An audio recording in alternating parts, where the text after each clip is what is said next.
नमस्ते, मैं नंद कुमार कर्नाटक से बात कर रहा हूँ। आज जो हम बात करने जा रहे हैं वो कास्ट सेंसस के बारे में है, जातीय जनगणना, जो एकदम से अचानक से आ गई डिस्कशन के अंदर। और जिस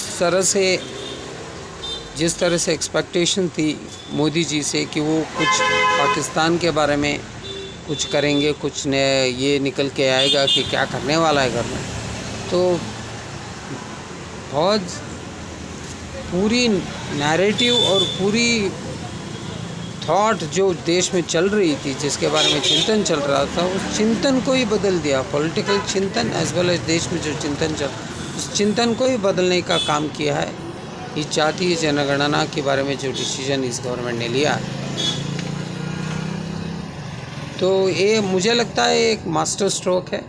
इसे एक ऑब्जेक्टिव तो भली बात ही अचीव हो गया है कि वो है कि जो नैरेटिव था, जो नैरेटिव सेट हो रहा था, जिस तरह से सारे मीडिया हाउसेस और सब लोग और यूट्यूब चैनल होल्डर्स और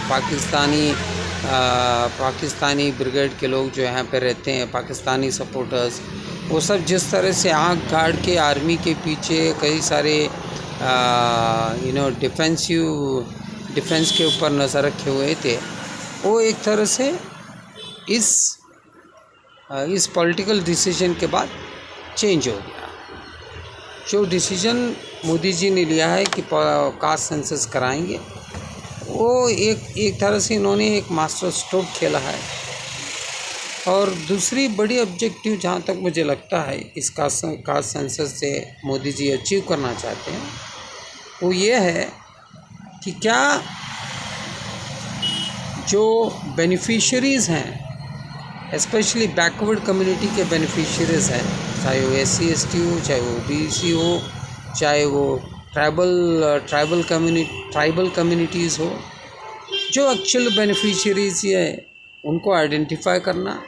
और मेरे ख्याल से जो एक सुप्रीम कोर्ट ने ऑब्जर्वेशन दिया था कि इन SC/ST और इन OBC और अदर ग्रुप जिनको रिजर्वेशंस मिलता है, उनके अंदर क्रीमी लेयर को आइडेंटिफाई किया जाए और उसको इससे हटाया जाए। मुझे लगता है इस चीज़ की अचीवमेंट कहीं ना कहीं गवर्नमेंट करना चाहती है, कहीं ना कहीं गवर्नमेंट आइडेंटिफाई करना चाहती है उन बेनिफिशियरीज़ को जिनको actually who are missing the benefits, जो लोग मिस कर रहे हैं, जिनको इसका कोई रिजर्वेशंस का हो, जो भी गवर्नमेंट के फ़ायदे वो नहीं मिल रहे हैं। तो उन एक्चुअल माइनॉरिटीज़ को आइडेंटिफाई करना और उनको उसका बेनिफिट देना, ये मेरे ख्याल से एक बहुत बड़ी ऑब्जेक्टिव है जिसके ऊपर मोदी जी काम कर रहे हैं। ये कास्ट सेंसस लगता है ऊपर जातीय जनगणना तो होगी, मगर इसका ये हिडन ऑब्जेक्टिव है कि आइडेंटिफाई करना ज़रूरतमंद लोगों को, जिनको ज़रूरत है, जिनको रिजर्वेशंस की ज़रूरत है, जिनको अपलिफ्टमेंट की ज़रूरत है, उन कम्युनिटीज़ को, उन लोगों को आइडेंटिफाई करना। तो मुझे लगता है जो अभी तक रिजर्वेशन चल रहा था, जिस टाइप का रिजर्वेशन चल रहा था, उसमें बहुत बड़ा बदलाव होगा। क्योंकि मैं जहाँ तक समझता हूँ, अगर आप SC/ST रिजर्वेशंस की बात करें, तो SC/ST जो रिजर्वेशंस होती जिसके बेनिफिशरीज़ हैं उन्हीं की बात करें, तो मुझे लगता है 80% ऑफ द बेनिफिशरीज़ जो बेनिफिट ले रहे हैं, they are all well to do, they are all well settle. कई लोग गवर्नमेंट में काम कर रहे हैं, तो ऐसे लोगों को ना सिर्फ आइडेंटिफाई होंगे, मगर इनको इस लाइन से निकालने का बहुत अच्छा बहाना मिल जाएगा गवर्नमेंट को।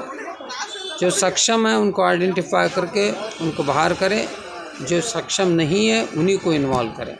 और मुझे और एक लगता है कि इससे कई सारे और कम्युनिटीज़ भी ऐड होंगे जो एक्चुअल में माइनॉरिटीज़ है, जो एक्चुअली में डिप्राइव्ड है, वो लोग आइडेंटिफाई होंगे और इस 50% जो रिजर्वेशन कोटा चल रहा है उसमें इन कैटेगरीज में परसेंटेज ऑफ शेयरिंग ऑफ इन जो कैटेगरीज हो रही हैं उसमें बहुत बड़ा बदलाव होगा।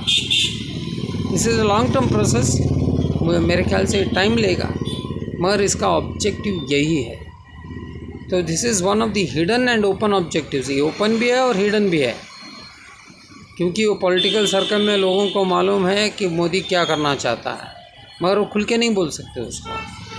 तो इसी तरह से बीजेपी भी वही खेल खेल रही है, कांग्रेस भी वही खेल खेल रही है, सब लोग वही खेल खेल रहे हैं, मगर मोदी को मालूम है कहाँ पे किसको फटकार देना है, कैसे फटकार देना है। तो ये बहुत अच्छी बात है एंड आई सपोर्ट दिस। और और मुझे लगता है कि बहुत बड़ा स्ट्रैटेजिक मूव है मोदी जी का, जो आगे चल के आज नहीं नज़र आएगा इसका इफ़ेक्ट, मगर बेशक 5 साल के अंदर इसका इफ़ेक्ट ज़रूर नज़र आएगा। सो आप कमेंट कीजिए, जिसको ये वीडियो अच्छा लगा वो लाइक कीजिए, जिसको इसके ऊपर कमेंट करना हो तो वो कमेंट कर सकता है, हम शेयरिंग भी कर सकते हैं, शेयरिंग ऑफ थॉट्स भी हो सकता है। इसी यहीं पे मैं मेरी वाणी को विराम देता हूँ। जय जय।